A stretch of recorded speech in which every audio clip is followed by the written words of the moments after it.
Hi, good morning. Thank you for attending Jewish Studies' Role in an Increasingly Biased Academy, a conversation with Jarrod, Tanny, and Adam Fuller, founders of the Jewish Studies Zionist Network. I'm Brandy Shufutinsky with the Jewish Institute for Liberal Values. JILV supports liberal principles, free speech, thought, and expression to advance viewpoint diversity and counter the imposition of critical social justice ideology in the Jewish community, and to highlight and oppose novel forms of anti-Semitism emerging from this ideology. I'd like to introduce you to Jarrod Tanny. He's an associate professor of history and the Charles and Hannah Block Distinguished Scholar in Jewish History at the University of North Carolina, Wilmington. Between 2008 and 2010, he was the Schustermeyer Postdoctoral Fellow in Jewish Studies at Ohio University.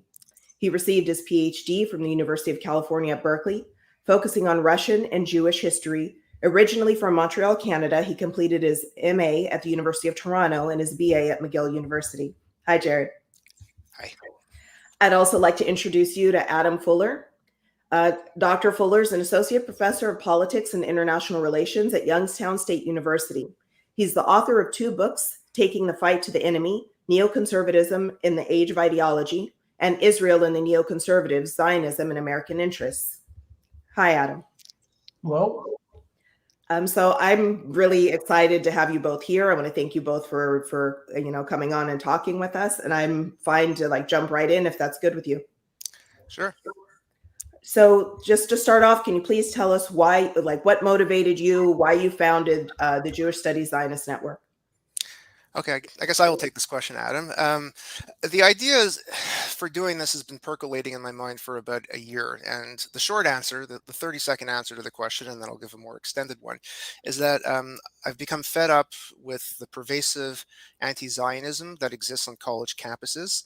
It's essentially the entry ticket into social justice circles and into numerous departments and fields, such as anthropology, and Middle Eastern studies, any studies involving critical social justice or critical race issues. Anti-Zionism is the mantra in many respects, and it's one of the issues that you essentially need to sign off on. Now, the question is, where do Jewish studies faculty fit into all this? And over the past 5 years, it has dawned on me that Jewish studies has largely remained silent in the face of this assault coming from various corners of academia, primarily in the humanities. And then last year, it became even more clear that not only was the majority of Jewish studies faculty remaining silent, but there was a very vocal segment, a minority to be sure, who decided to get on board with the anti-Zionists, who decided that it was in their interests to repeat the tropes and the activist slogans that they deploy about Israel being an apartheid state, about Jewish supremacy existing between the river and the sea, fully aware of the terrible history that many of these slogans have, such as using the very phrase Jewish supremacy, which should not be on the table under any circumstances, given its link with Nazism. And there was no pushback. There was absolutely no pushback from other Jewish studies faculty against this very vocal minority that collectively and very publicly sided with the anti-Zionists. When that happened, it was clear that the anti-Zionists in other fields would interpret this to mean that anti-Zionism is legitimate within Jewish studies and hence the wider Jewish community. And if the experts in Jewish history and culture, as they call themselves, are willing to sign off on anti-Zionism, which has a very, very strong relationship with left-wing anti-Semitism. I'm not saying they're identical and that every instance of anti-Zionism constitutes anti-Semitism, but more often than not it does. Then anti-Zionists would take this to mean it's okay. We can proceed with doing this. So I decided, and I wrote an op-ed about a year ago, which I titled Jewish Studies, You Have Failed. And it was after the conflict in Gaza that took place in May 2021, when there was a massive explosion of anti-Zionist statements coming from virtually all corners of academia. I should really say the humanities and social sciences. But virtually every discipline in the humanities issued a statement either a collective statement from, let's say, gender studies, where a few dozen gender studies departments signed off on it. And I'm saying entire departments. They didn't even allow individual faculty members in those departments to decide whether they were going to sign this statement or not. The assumption was the entire department was going along with it. Aside from departments, there were also academic associations, numerous academic associations on behalf of their members. And I wonder how many of them actually took this to a vote, issued a statement unilaterally blaming Israel for all the carnage that was ensuing in what is in fact an ethnic conflict, a very complex ethnic conflict involving two sides. But they blamed Israel for everything. They blamed Israel for being an apartheid state, for stealing Palestinian land, not knowing that there was another side to the story. And of course, this is all playing out in the public sphere. And the more statements that were issued, the more press it received. So I was sitting there waiting for Jewish Studies to, issue some sort of response. And what was Jewish Studies' response? They issued a statement which essentially repeated verbatim what all the statements produced by the other anti-Zionists had issues. And they began it by saying, as scholars and experts in Jewish history and culture and in Israel studies, we, etc., etc., Israel is built upon European colonialist principles. It is based on racial hierarchies that have come out of the Enlightenment. They are instituting Jewish supremacy between the river and the sea. There was no references to the violence being committed by the other side, by the Palestinian side whatsoever. At the very last minute, and I know this was a very last minute thing because I had seen earlier drafts of this statement that had circulated in Jewish study circles, they inserted one line about anti-Semitism. Right, because the original draft, while this was transpiring, I should add, because this occurred over the course of several weeks, there began to be violence in the streets of the United States against random Jews in the name of liberating Palestine. So people were getting attacked when it was clear that they were Jewish by people chanting "Free Palestine." Now, let me be clear that nobody died. I'm not trying to compare this to the threat that white supremacy has posed to the Jews in the United States in recent years, where there is in fact a body count. But I have been saying since 2017, it's only a matter of time until people on the left start to commit violence, anti-Semitic violence, in the name of Palestinian liberation. And given the way that critical race theory posits how racism works, they will almost never condemn any sort of violence where the group perpetrating it is a group that is historically oppressed and they're committing it against a group that they consider to be privileged. And in their understanding of social structures and racial structures in America, Jews are on top, right? Jews are complicit in white supremacy. Ashkenazi European Jews, I should say. But they see Jews as the privileged, powerful group in this situation. And it would be virtually impossible for anyone in social activist circles to issue any sort of condemnation when anti-Semitism rears its head on the left. If it's being expressed in the form of liberating Palestine, if it's being expressed by Arabs, by Muslims, by people of color, because they are seeing it through this lens of critical race theory. Which is, of course, very popular today in academic circles and in social justice circles. Now, at the very last second, and you could read this statement, of course, they inserted a line that says, "We condemn all manifestations of anti-Semitism and Islamophobia."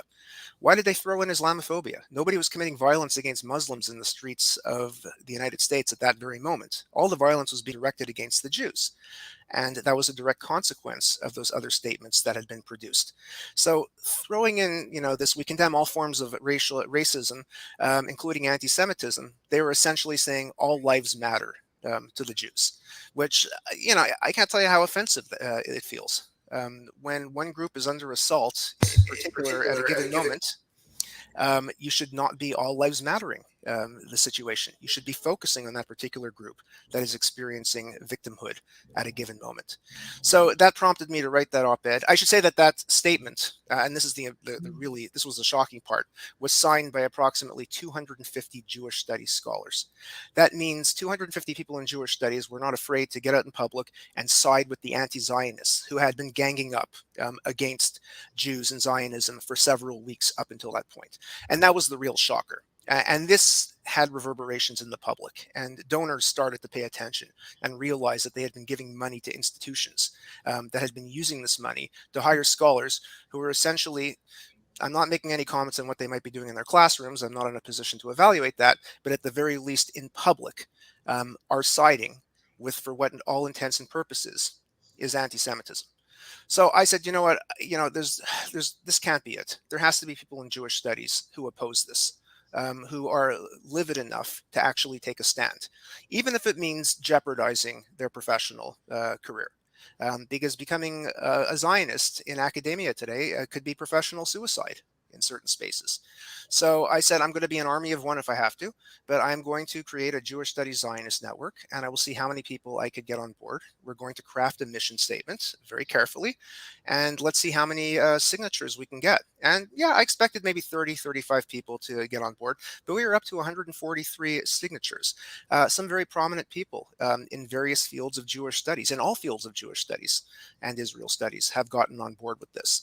So I consider this in and of itself to be a success, even if we get no further than this. And we do have plans for the future that are under discussion, but at the very least we have issued a public statement with 143 signatures saying that Jewish studies rejects anti-Zionist discourse as it is being articulated in academia, especially in public spaces. I would like to just add, first of all, I agree with everything that Jarrod just said. I would like to add that we have a lot of members now who have joined. A lot of people have signed on, but everybody, I think, is signing on for different reasons. I think everyone probably concurs with what Jarrod said, but there are multiple variations of purposes behind this, behind why people are signing on to our statement. One of the big reasons that parallels what Jarrod just said, and it's a big factor in why I was so enthusiastic in joining, is the larger picture of what is happening in academia, besides just on the issue of Zionism and Israel and what's going on with Jewish studies. And that is the lack of viewpoint diversity in academia today. And it's moving in a direction that is getting worse. The single-minded focus in academia is very worrisome. It's gotten to the point where academia, en masse anyway, seems to be working towards the idea of pushing certain narratives, not just on Israel and Zionism, but across the board on a whole host of issues related to the social sciences and the humanities, maybe even in the natural and physical sciences, but I can't really speak to that. But certainly in the liberal arts, this is happening, where now we have we've seen academia consider itself as having a function, a societal function, and maybe even on a global scale, a certain function, and that is to push certain norms or re-engineer certain values and norms, and they use a lot of these narratives in order to accomplish this. Academia now is many universities now see themselves as promoting certain values or having certain values. As far as I'm concerned, academia has limited values. We have values. The values that we have are academic freedom, academic rigor, academic integrity, things like that. Those are the things that we believe in, all of us as academics. But individual critical social justice missions are not necessarily shared by all of us, right? The term critical social justice itself presupposes a certain theory that we are relating upon the world. We all have different viewpoints, right? Some of us may be wrong, some of us may be right? There could be overlap. There could be some of us having a piece of the larger picture, some of us that have a greater sense of what's going on than others. But the point is that there's no one-size-fits-all answer to everything. And we as academics have the responsibility because this is what academia is, to study the world, to understand the world, to teach and educate about the world, and to get students to think critically, to teach them how to think critically, not to teach them what to think, but how to think. And it's become so apparent that academia has really become single-minded in the way that it understands itself and its function for society. Our function is to help people to think and to educate. It's not to teach people what to think. So I think that that what's going on in Jewish studies is the epitome, really, or one of the epitomes of how we see this play out. Thank you. This was going to be a one-part question, but it's going to be a two-parter since you brought something up, Adam, about how it isn't just within Jewish studies. That you see it across disciplines and academia. And as a relatively recent graduate of a school of education studying international multicultural education, my initial concern and experience was, oh my goodness, what's happening in schools of ed related to the lack of viewpoint diversity. But what do you think this poses as a main obstacle to I was just going to ask about Zionist students in faculty on college and university campuses, but that's one question. And then the second part is to students, any of all stripes on campuses. What is the threat to the lack of viewpoint diversity, to the increasing levels of anti-Zionism, anti-Semitism, to the things you discussed? What do you think that means for students and faculty? Well, I think that it's definitely creating, I don't necessarily like the term, but a cognitive dissonance, right? Where everybody is now thinking along the same lines, and it's becoming increasingly so. And we see through surveys, Pew Research surveys and others, that the younger generation is becoming even more critical and hostile to the very existence of Israel, more than just criticizing the government's policies, actually criticizing Israel itself as a legitimate country in the world, a legitimate state in the world.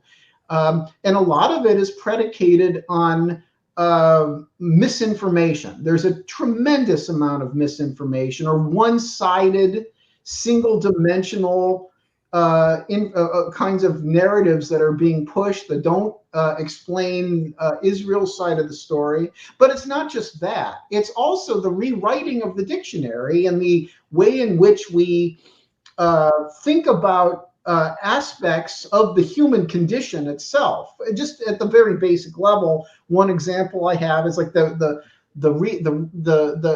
how the understanding of nationalism is now understood. That the idea that you can have a country of people that are very proud and very happy and joyous about the fact that they now finally have this self-determination, especially a people that, has faced, centuries of persecution themselves now and being displaced, now have their own state. The very idea that this is not something that a group of people should be very happy about and want to take great pride in is now, that's essentially been thrown under the rug. We're not allowed to have those kinds of feelings anymore, and it's wrong to have those kinds of feelings. And students are the next generation, is being taught this, and it's worrisome. Yeah, I'll jump in here and say I think it's a particular problem for Jewish students who want to express their identity in public, which more often than not includes an affiliation with Zionism as the national liberation movement that saved them from centuries of persecution. Because what they are learning on college campuses today is that the oppressed should rise up and free themselves. And that's the way Palestine is talked about in social justice circles. That's the way, of course, oppressed minorities who've made it to the United States, yet still endured centuries of discrimination, have their identity being taught to them, I could put it that way, on college campuses. And they're given a license the green light to celebrate their identity and their liberation, to essentially become nationalists in the name of their victimhood. Yet the Jews are being denied this, even though the Jews did, after centuries of persecution, fight back, liberate themselves, and created a state in their historic ancestral homeland. Yet when that comes up on the college campuses and in social justice spaces, they say no. Israel is just an instance of European imperialism. It's not a legitimate ethno-national self-determination movement. In fact, they are the ones who are oppressing the legitimate ethno-national self-determination movement in the region, and those are the Palestinians. Many of the opponents of Zionism will then counter and say, we are actually against all forms of nationalism. Nationalism is a bad thing. But that's not really true. They do favor some nationalisms. The nationalisms of those they deem to be the oppressed are okay. So when they say Palestine will be free from the river to the sea, 1947 was a racist endeavor, we are going to replace Israel with a state called Palestine, that is essentially Palestinian nationalism. So for whatever reason, Palestinians are allowed to have a nationalism, but when the Jews tried to exercise their right to ethno-national self-determination, which I will add was the norm in the world in the early 20th century, there were movements all the way, first beginning in Europe in the 1800s and then spreading to the colonial world. That's how most of these countries came into existence, fighting back against empires. Yet there was something wrong when the Jews did it. Somehow the Jews are the exception, and they're going to be the one people who are denied this right to self-determination. Obviously, things are not perfect in Israel. There is an ethnic conflict going on there. There are two people claiming the same land. And when I teach Zionism in Israel in my classroom, I don't sit there feeding them Zionist propaganda. I teach them that there are two sides and that we need to look at how or what happens when two people claim the same land. I could do that with so many other ethnic conflicts in the world, and people get that. People will look, as an expert in Soviet history as well. I could pick one of the post-Soviet conflicts. I'm going to leave Ukraine out of it now because that's a loaded topic in this day and age, of course, but I could pick the former Soviet Republic of Azerbaijan and Armenia and show how they're both fighting over this one chunk of territory, both people claiming we were here first. Who's right? Who's wrong? Well, we will learn the facts. We will learn how they're two different narratives and see how these ideas clash. I try to do that with the Israeli-Palestinian conflict in class. But unfortunately, anti-Zionism has taken such root in the academy where Israel has been lumped in with the oppressors. They are likened to, European imperialism, which began with Christopher Columbus, and the conquest of the Middle East, or that small sliver of the Middle East that became Israel, is an instance of everything that transpired because of Christopher Columbus setting out and conquering the New World. So somehow the Jews are different, and they are part of the oppressor class. Perhaps it has something to do with anti-Semitism, and anti-Semitism posits that the Jews are a privileged group. Perhaps it has something to do with the fact that many on the left will just say, oh no, the Jews are just a religion. They're not an ethno-national community. They're not a people.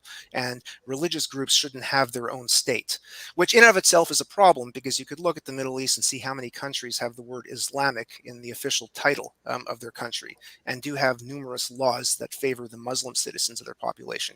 So even taking that position doesn't seem to work.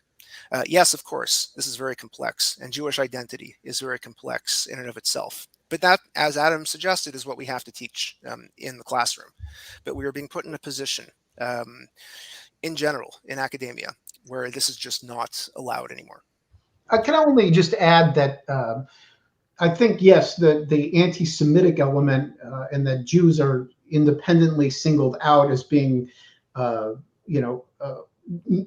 one people that's not allowed to have this kind of nationalism that Jarrod was talking about. There's a lot to that. I think a lot of it also, though, is anti-West, right? The West itself is targeted as having these kinds of nefarious objectives. The Western values themselves are, deeply violent, colonial, aggressive, and Israel is in many regards sort of couched within the Western civilization, and so I think you can't entirely sever this anti-Israelism or anti-Zionism, however you want to put it, from an anti-Americanism or anti-Westernism to a larger degree. There is that, but there's also the fact that the Jews seem to get it from both sides. I agree And with that. the way the left describes Israel as an extension of Western civilization, or worse, as Israel being this nefarious little state operating in the shadows with its tentacles in the forms of the Anti-Defamation League and Birthright and other organizations that are being used to, for instance, train police who go off to Israel and come back learning how to racially profile minorities. It's the flip side of what white supremacists say about Jews. But in that instance, the Jews are the enemy of Western civilization because they're also operating in the shadows. And they're the ones who are bringing in immigrants and helping the oppressed, through the Great Replacement theory, to take over institutions that should rightfully belong to the whites. So again, I do think the Jews are in this unique position, and in this sense, and I've been saying this for several years now, left anti-Semitism is the mirror image of right anti-Semitism. And in both cases, the Jews are somehow in the middle. They are either an extension or the epitome of white supremacy, or they're the epitome of a cosmopolitan people that are undermining what should be, the white republic of the United States. Somehow the Jews are responsible for both. Mhm. We got two questions I'm going to get to in a minute from the chat, but before that, I want to know, based on what you both just said, what do you think? Like, what should the response be? Because everything that you're talking about, we know that this is happening increasingly on college and university campuses, and now even K through 12 education. But what's the response when people say that they're just exercising academic freedom or free speech when they engage in anti-Israel rhetoric? And I'm asking this specifically because we talk about how there's a decreasing level of viewpoint diversity, but at the same time, when people are very critical or anti-Israel, anti-Zionist, anti-Semitic, they say, oh, well, we're engaging in academic freedom. And when you counter it with historical fact, it just keeps, people that do that get shut down because it seems to be at a point where historical facts matter less and less. You're right. Well, And the these big people problem is, have their cake and eat it too. They want. Jarrod, I'll let you just 1 second, but yes, sir. they want to, on one hand, hide behind this principle of academic freedom, which I strongly support. On the other side of it, though, they want to boycott Israeli institutions and Israeli scholars. Like, you can't have it both ways. I'll let Jarrod speak.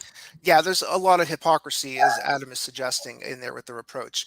It becomes a big problem when there are credentialed academics who are writing what I will just say outright is junk. It's not scholarship. And I will name people like Jasbir Puar and Stephen Salaita, who are producing these books that are devoid of facts, perhaps a byproduct of our great postmodern revolution.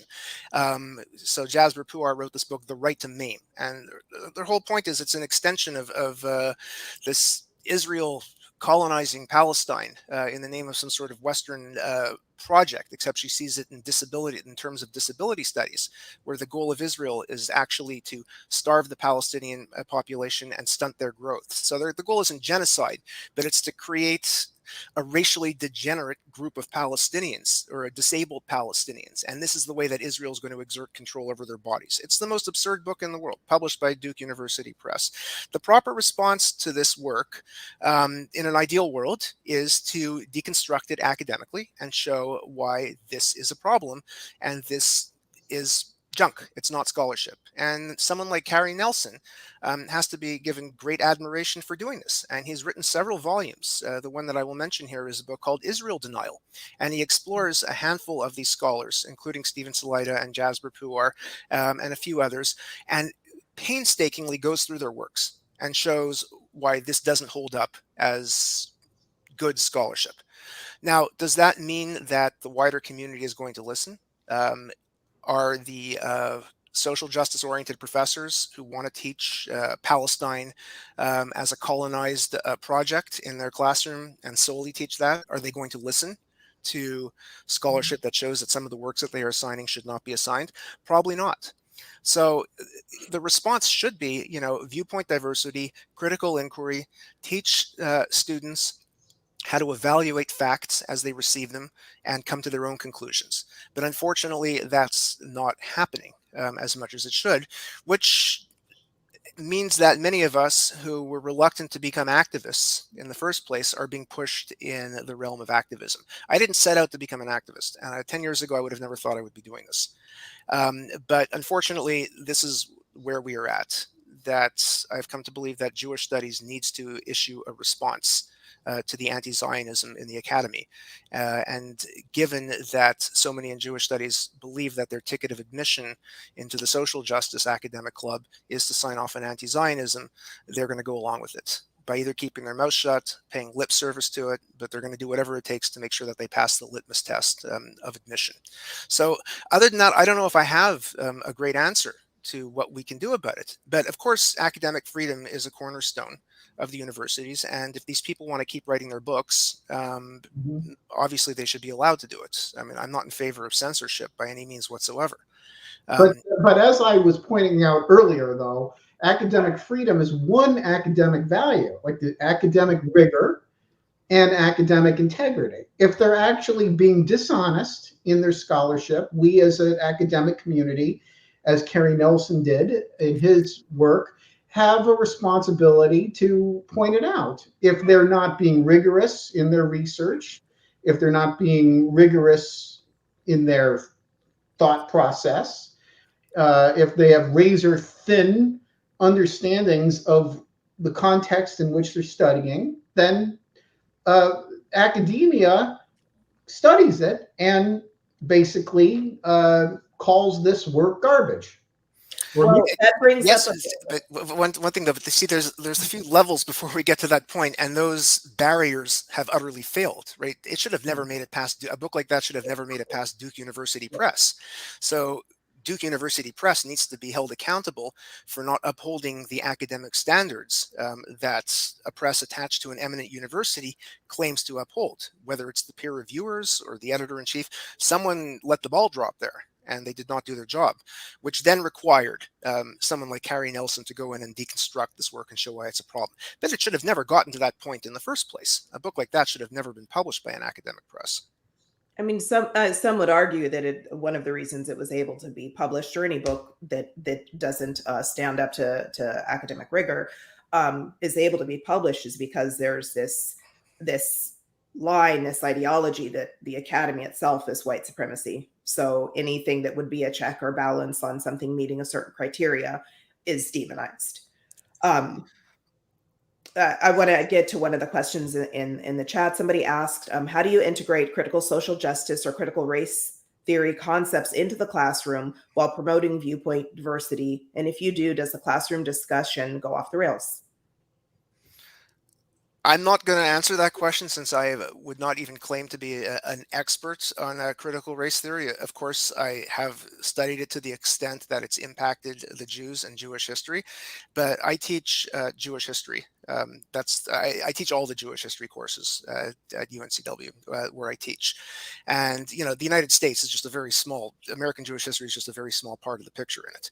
And to start using critical race theory to understand medieval Jewish history would be absurd. It's an ahistorical approach to take. It's taking this one methodological system, which might have value in certain situations, and trying to apply it in other times and spaces where it's just simply inappropriate. So I don't have an answer for a question like that, but you know, that would be more of a question that someone who teaches, you know, a course on race and ethnicity in the United States, and they want to do so honestly. That course should not be entirely centered around critical race theory and nothing else. I mean, to walk in with a model and then study an entire country, its history and its demography by using this one model is just simply wrong. And that's not the way historians go about doing their work, right? They study the place first empirically, and then they look at various models that have been posited to understand the world in which we live, or the past of that country. And then they see what's applicable with those models. How can we use those models to better understand what has taken place? Is critical race theory the only thing? You know, I'm just imagining critical race theory being used to study immigration to the United States, 1880 to 1920. let's say someone would teach a course on that, which would be a wonderful course, an important course. 25 million people came to the United States during that period. But if you're going to use critical race theory as your lens for that, you're going to end up arriving at the conclusion that, okay, well, these immigrants who came in were white folks and they ended up benefiting from white privilege, and that's the whole story that we need to know. And that, I'm not saying that isn't part of it. I mean, obviously there is an element to it, and that someone from an Italian or a Jew who settled in New York could go down to Mississippi, and so long as they said the right things when they were living in a Christian context, would probably be accepted as white in a multiracial context, living in an era of Jim Crow. But that is certainly not the whole story. So if you're going to frame a course like that through the lens of critical race theory, you're going to miss a large portion of the history. You're going to miss the majority of the history. And you're going to fail, perhaps most importantly, given the extent to which we focus on victimhood in the academy today, you're going to miss the extent to which Jews experienced anti-Semitism. And not just Jews. I could bring up any of the ethnics who came over from Eastern Europe during this period. The extent to which they experienced ethnic hatred on the streets of the Northeast during this era. And critical race theory is not the way to go about understanding this. Yes, part of it's them not being accepted as white people during the time, but that's not solely the only way to look at it. There's far more going on here. So I'm not a fan of using critical race theory to understand what I teach in Jewish history. And I could just say that outright. Perhaps Adam has a different opinion on the topic. Well, first of all, I think that you could still acknowledge the very important place of racism in our history and talk about that without leaping to critical race theory, right? So it's critical race theory is a certain perspective on the legacy of that racism as it applies to life today. Now, certainly, I teach a lot of classes in American politics and American institutions and government. So we talk a bit in class about critical race theory, mostly in the context of the debate surrounding it in America today. I try to be as objective as I can, as impartial as I can in explaining to students what exactly it is and what it theorizes. But I also try to surround them with the alternative viewpoints on it and let them decide what it is that they believe. Okay. Another question from the chat. Why do you think so many far left Jews are so very critical of Israel? It gives credibility to those who say that anti-Zionism cannot be anti-Semitic. I'm going to quote Dr. David Hirsch, sociologist, eminent sociologist in Britain, who has been fighting the battle almost single-handedly across the pond against left-wing anti-Semitism. He wrote a wonderful book on anti-Zionism and the left.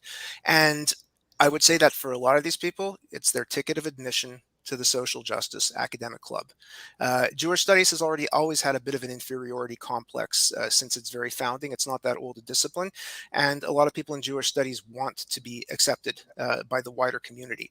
And given the inextricable place that anti-Zionism now has in the academy, in other disciplines, and especially in anthropology and gender studies, and a handful of other disciplines and fields I could name, they seem to be under the impression that they have to sign off on this, and that's the only way that they are going to be accepted. They will be subjected to a litmus test, and until recently, that litmus test seemed to have been, you just have to keep your mouth shut. Don't say anything about Israel. Just, you could teach it in your classroom in an unbiased way, perhaps, but certainly nothing in public.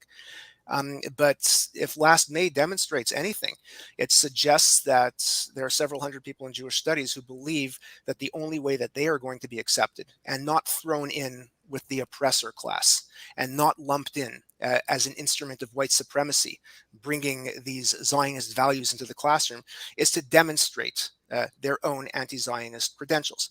This bears a striking resemblance to what happened during the Inquisition. It bears a striking resemblance to what happened under Stalin in the Soviet Union in the late 1930s, where people are being subjected to if it were in Spain in the 1400s, it would have been an auto de fe, an act of faith, where you have to demonstrate your ideological purity to show that your soul has been purged of its Jewishness or its unchristianness.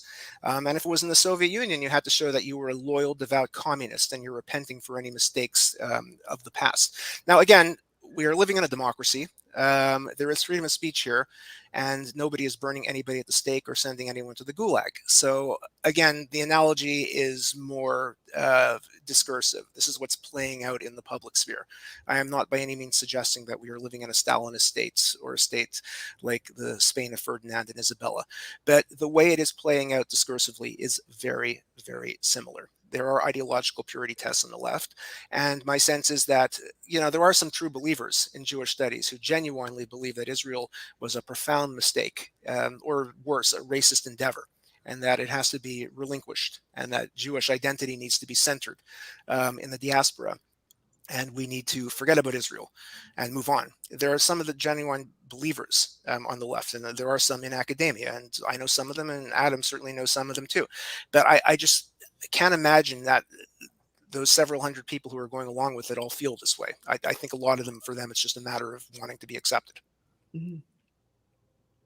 Well, a lot of it also is like a group think, right? That they're not necessarily even afraid of consequences. It's just that they are part of this larger culture, and they see that this is what's going on. This is what their colleagues are doing. This is what Jewish studies experts are saying. Therefore, it must be true. Okay, give me that statement. I'll sign it. Right? They're not questioning it, and that's a very important reason for this project, for the Jewish Studies Zionist Network, to show such people that may not necessarily be experts on Israel or Middle Eastern politics at all, that actually, no, not everybody in Jewish studies thinks this. Not everybody that's an expert on this region, particularly on this country and the conflict taking place there, thinks this. There's a debate about it, and we're standing up as a unified group of experts and saying that no, they're not necessarily right. Yeah, and the thing is also, though, I mean, Adam is right about the conformity and the fear that a lot of people hold at this point. We've had a number of people say, I agree with what you're doing, but I can't sign for fear of professional repercussions, be it the promotion at their particular institution, or the fact that they know that one day something they write is going to be peer reviewed by some of the militant anti-Zionists, and they fear that those militant anti-Zionists will be holding their politics against them.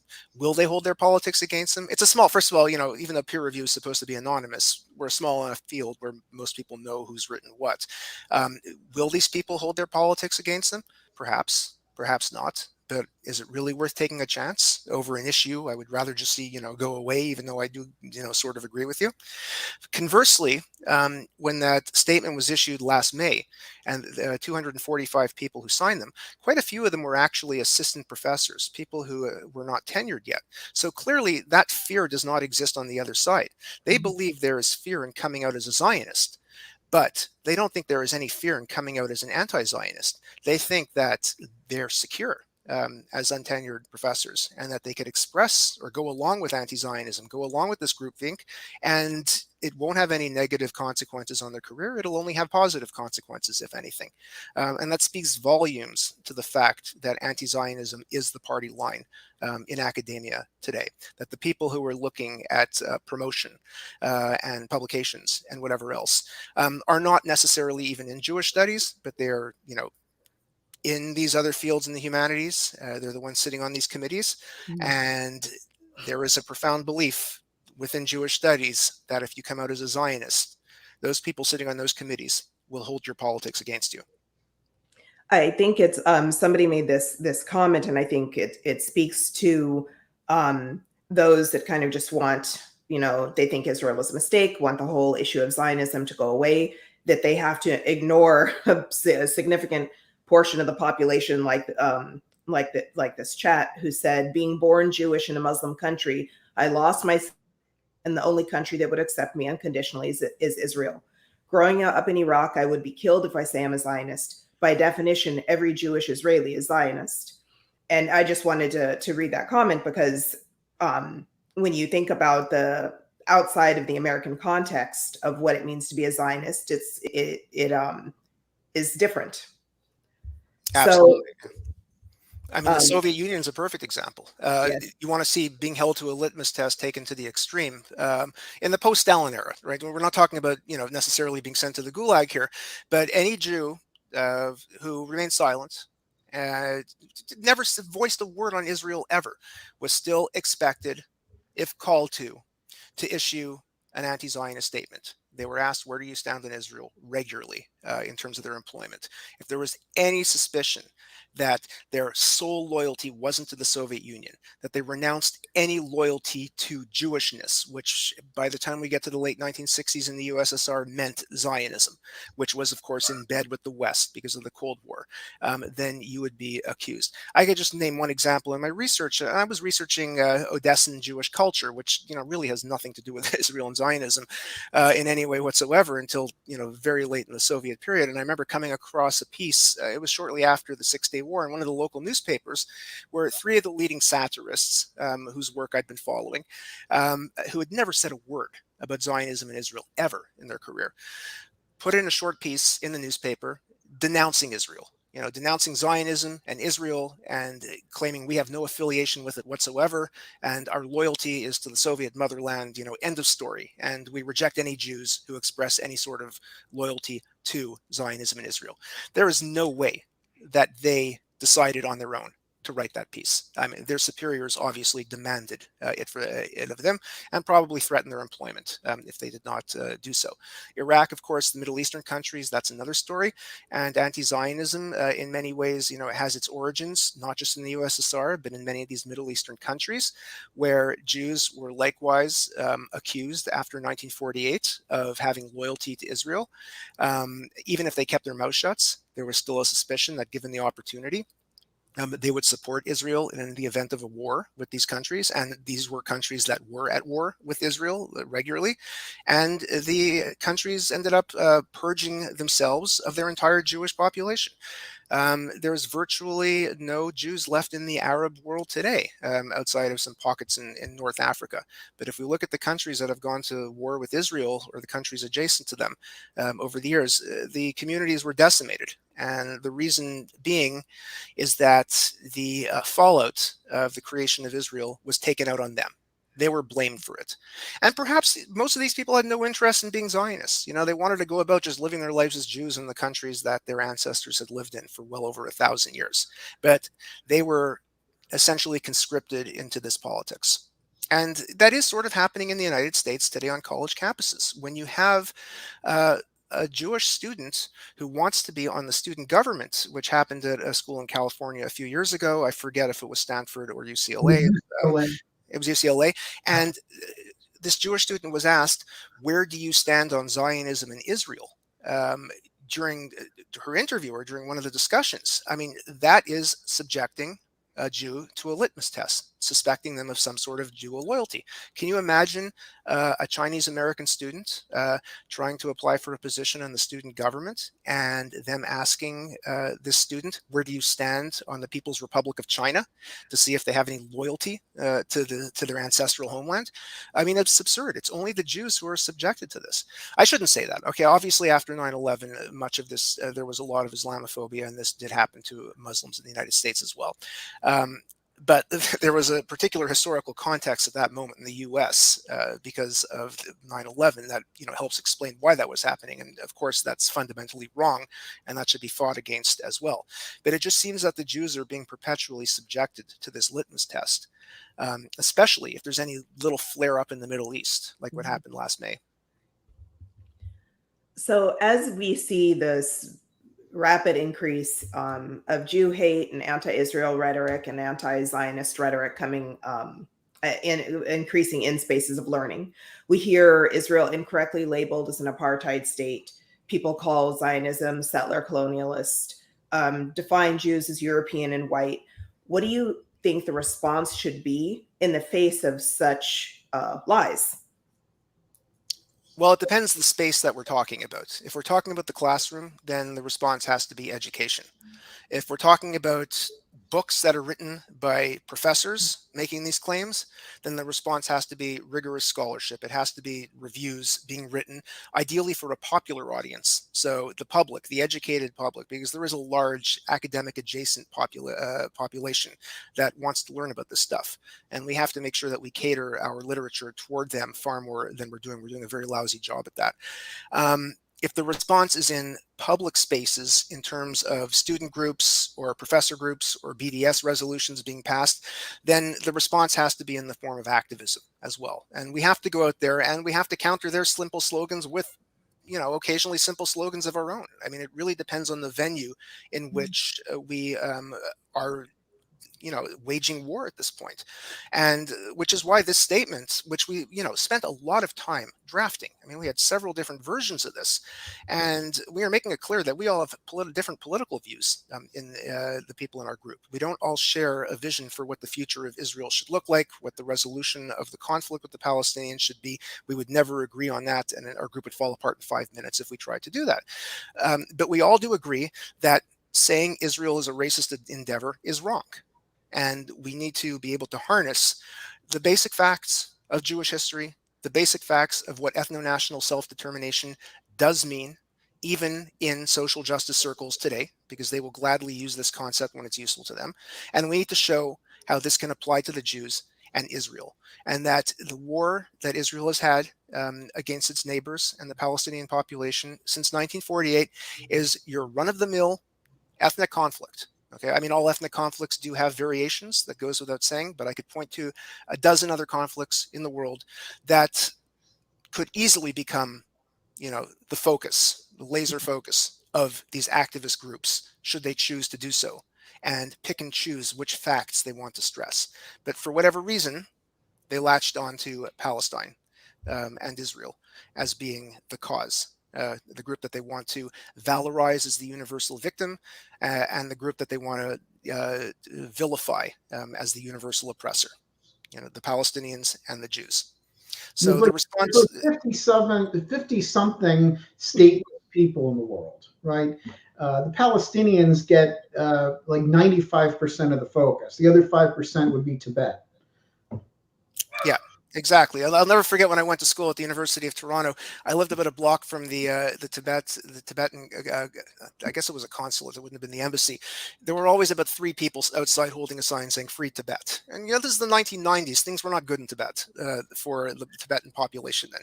Did anyone have a clue about what was going on there? No. Did anyone stop and talk to these 3 people to see what their cause was all about? Not on those times that I walked by, which was almost every day, since it was a block from where I lived.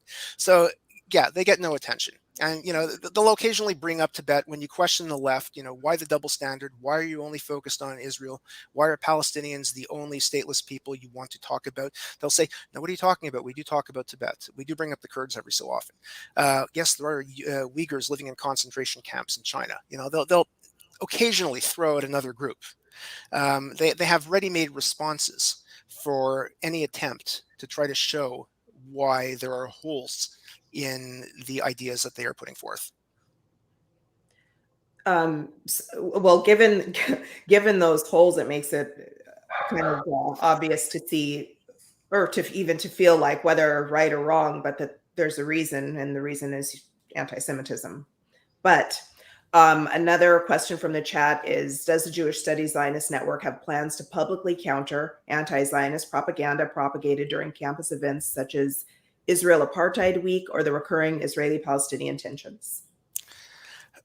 The big test will come the next time there's a flare-up in the Middle East, which is inevitable. It's been a year and nothing has happened. But I would say that if we see a situation like last May, where there are dozens of statements being issued, and should Jewish Studies choose to issue an anti-Zionist statement condemning Israel, then yes, there will be a very, very public response from us. So we're not going to respond to every single instance of a BDS resolution being passed on campuses. There are other organizations that do this sort of stuff. I'll just draw attention to the Academic Engagement Network, which is a fairly large organization filled with professors from all disciplines many of whom are Jewish, or most of whom are Jewish, but the ones who are not Jewish still nevertheless feel some sort of attachment to Israel, or perhaps academic fair-mindedness. I'm not sure what's driving them exactly, but they are working on their campuses to counter these BDS resolutions. And they're doing a lot of the really hard work behind the scenes, working with the diversity offices on their campuses to show them why Jews count. Why, if a Jewish student comes in and claims that they're being attacked as a Jewish person, this counts as an issue of diversity and inclusion. And it's not something that, oh, well, that's just your religion. This really has nothing to do with ethnicity in the United States. So they're doing really, responding to really difficult cases in their work.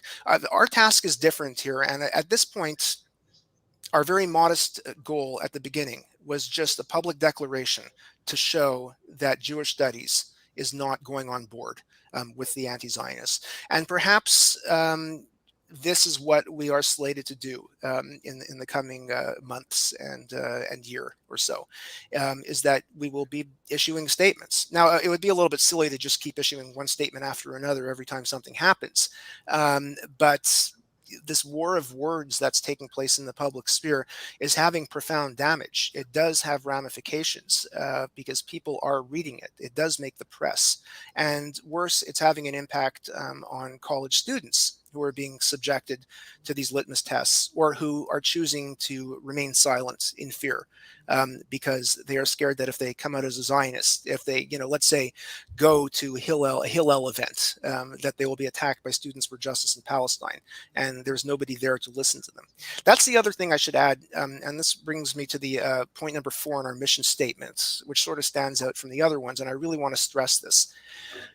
When students of other minorities feel bullied on their campuses, or feel that they've been subjected to something in their classroom which is unfair or demeaning to their identity, if they belong to another minority group, or any group that's been victimized throughout history, sure, one recourse is to go to the Office of Diversity and Inclusion, but another resource is to go to professors who teach those topics. So I can imagine that African-American students or Latinx students who feel marginalized and have difficult questions that they want to ask because what they heard in class does not necessarily gel with what they learned growing up, they are able to go to their professors who will be there to support them and help them learn. And if they experience some sort of bullying, we'll direct them toward the proper resources to stand up for them. I don't feel as if Jewish Studies has offered that support to students on their campuses thus far, at least not publicly, right? Maybe there's stuff going on behind the scenes that we don't hear about, but I've heard of way too many instances of Jewish students being bullied on their campuses, and I have not seen Jewish Studies faculty actually come out publicly defending them. And we need to see more of that. So I see this statement also as a commitment to Jewish students and Jewish faculty who are not experts in Jewish studies, who are in whatever department, who do feel that they are forced into silence and into fear and can't come out as Jewish and express an affiliation with Zionism as a component of their peoplehood, that they can come to Jewish Studies faculty on their campus, which is why I'd love it if we get signatures from at least one Jewish Studies faculty from every campus, in this country. That would be wonderful. It would be a great resource for students and faculty. I want to create a support network for these students. That ties into a question from Shira Wolosky. What can be done to urge university administrations to protect against attacks like Israel apartheid, as denying Jewish students a safe space? I can say with certainty that groups like the Academic Engagement Network are working very much, not only behind the scenes, but publicly as well, with administrators to try to rectify this situation. And I know that they have programs to take administrators to Israel to work with diversity and inclusion offices. Now, again, there are a lot of people who think these diversity and inclusion offices are a bit of a sham, and they themselves are being driven by aspects of critical race theory that will only prop up some groups and pushing away others. But one of the tactics that groups like the Academic Engagement Network have adopted is that these diversity and inclusion offices are here to stay, at least for the immediate future. This is the language of politics on campuses, so to a certain extent, we have to play the game. Much as I never set out to be an activist, writing mission statements and collecting signatures from Jewish Studies faculty, this is the landscape of campus politics today. And to a certain extent, we need to, play this game. So there are groups who are working with campuses, and they've had a number of successes in getting administrators to come out and speak in defense of Jewish students. So I don't want to say the picture is entirely bleak. I think it varies from campus to campus. There's no problems where I teach. I am, for all intents and purposes, the Jewish Studies program at UNCW. I teach all the Jewish history courses. There is no Palestinian activism to speak of on my campus. My Hillel students, as far as I know, I'm the advisor, have never been bullied by activists on the left or right-wing anti-Semites for that matter. But that is not true at other campuses. I have a lot of complaints about university administrations these days, administrative thinking. But in this regard, that's not one of them. The fault does not really lie with the administrations. The administrations, by and large, do not support these measures, these BDS measures that have been passed by faculty senates and by student government associations. Usually those resolutions go nowhere because the administrations don't support them, usually. They really don't want conflict on campus. They don't want to see students having problems with their professors or classroom controversies taking place. They don't want to see any of this happen because it's a headache for them, right? They don't want to have to deal with all of that. So the administrations are not really the problem here. They usually like to try to rectify the situation as amicably as possible for all involved. I can't really speak to the diversity, the DEI offices like Jarrod was just talking about, and how AEN, the Academic Engagement Network, uses them or speaks with them. But I think that by and large, university administrations are not really our rivals here. They might be the best friends we have on university campuses. I think most administrators always think in terms of money and bad PR, and the last thing that they want is bad PR, and which is why they need to put out these fires as quietly as possible when they emerge. I don't know if you watched the Netflix show The Chair, that 5-part show that was on earlier this year, and I urge anyone in academia to watch it. But that's it's satirical, but at the same time there's a large measure of truth to it, and they do not want bad publicity. But if there is enough of a push coming, a collective push coming from the left, whether the issue is anti-Zionism or something else, then yes, in certain situations, the administration will go along with it if they think that in terms of PR, their best bet is to go along with it. So the situation will vary from place to place. But thus far, yeah, the administrators have almost never gotten on board with a BDS resolution. But that doesn't really, it matters, but at the same time, it doesn't matter because the point of the BDS resolutions is not to even get them passed. It's not actually to harm Israel, because Israel will never actually be harmed by the boycott movement. The issue is to create a climate of hostility on campuses toward Jews. Just the very discussions taking place, scheduling the resolutions to be debated and discussed on Yom Kippur or on another Jewish holiday, knowing full well that there won't be Jews there to voice their opposition to it, therefore creating this false sense of, or a false appearance of unanimity on campus. This leads to anti-Semitism. I think that right there kind of highlights the tie about anti-Zionism being, or at least fueling anti-Semitism, is looking at how things like BDS resolutions or the apartheid wall demonstrations have on Jewish students and faculty here in the United States, where it's not really doing anything to Jews in Israel. Sorry. Exactly. And you could probably have a debate between two learned scholars about whether anti-Zionism is anti-Semitism and the relationship between the two, and it'll go on for 5 hours, and there won't be a resolution at the end of it. I could easily show you why some anti-Zionism is anti-Semitic because of the tropes that are deployed. I mean, they're blatantly obvious. But the bottom line is the fallout from anti-Zionism is anti-Semitism, because Jewish students are now afraid, or Jewish students and faculty are being subjected to litmus tests. And once you subject a Jewish person to a litmus test over Israel, you are practicing anti-Semitism, right? It's not the anti-Semitism of the Nazis, right? There's nothing biological in it. There's not even necessarily a question of, who this person is, but you think that for some reason they need to be held to a certain standard, and they need to show that they are more, they are more social justice oriented than even the most social justice oriented, white Christians, because of this Israel thing in the background, right? Mhm. So it is a double standard, and that makes it anti-Semitic. I know we're running out of time. I want to get to this one question because it's been in the news about what's happening at CUNY and the New York City Council hearings. So I'm just somebody asked if you've discussed what's happening there. I haven't been following it closely enough. Have you, Adam? No.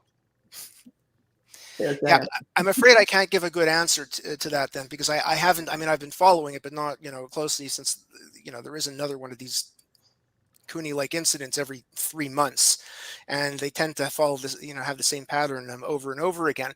I know that the administrators were involved in that, and some people were unhappy with the way the administration responded to it. So again, that speaks to what Adam was saying before, and what I was saying, that the administrators just want to put out the fires, and they don't really want this to go anywhere. And sometimes putting out the fires might mean sidelining the Jews and the Jewish issues. It doesn't always mean that, but sometimes it does mean that. But so I can't speak to CUNY directly, but what's happening at CUNY has happened at a dozen other campuses over the last 5 years. There's nothing dramatically new in that situation. I think a little one piece, and I haven't followed it super closely, but I followed a little bit. I know that there was a hearing scheduled. It was rescheduled so that the president could make the hearing, and then he skipped the hearing and just didn't show up. So I think that may be an example of the administration catering to whoever is going to give them what they deem the better PR, and in this case, it seems to be catering to people that want to push anti-Semitism, or at least help fuel it. Exactly. And that doesn't mean the president is, on board with anti-Zionism and thinks it's a great thing, but it's just something that he doesn't want to have to deal with, and just wants to kind of sweep it away and hope it goes away, and does not want to get dragged into it, because once you're dragged into it, you're going to have to voice an opinion.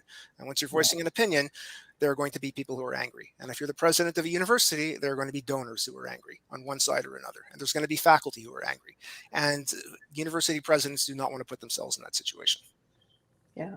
Well, I want to thank you both for spending time talking with us, and also just for your leadership in this area. And I want to leave us with this quote that Barry Weiss recently stated to new students in Austin. She said, "Cowardice is contagious, but so is courage." And so here's to hoping that the courage that you've demonstrated, and so many others in this field have demonstrated, hopefully that it catches on and is contagious. Thank you. Thank you. Brandy, can you provide a link to our websites? Do you have a means of doing that? Let's see. I do not. I'm not sure if Daniel does, but maybe I can put it in the comment. Let me try. I could drop it into the... Or I could put it... could drop it into the chat box here if that works. Yeah, there we go. Okay. Okay. Yeah, and the About page contains our mission statement with all the signatures. Right. So, Daniel, I'm not sure if you're... Oh, there we go. Great. Terrific. Perfect. Thank you. Thank you, everyone, for listening. And thanks, Adam and Jarrod, for joining us. Thank you. Thank you for having us. Thank you.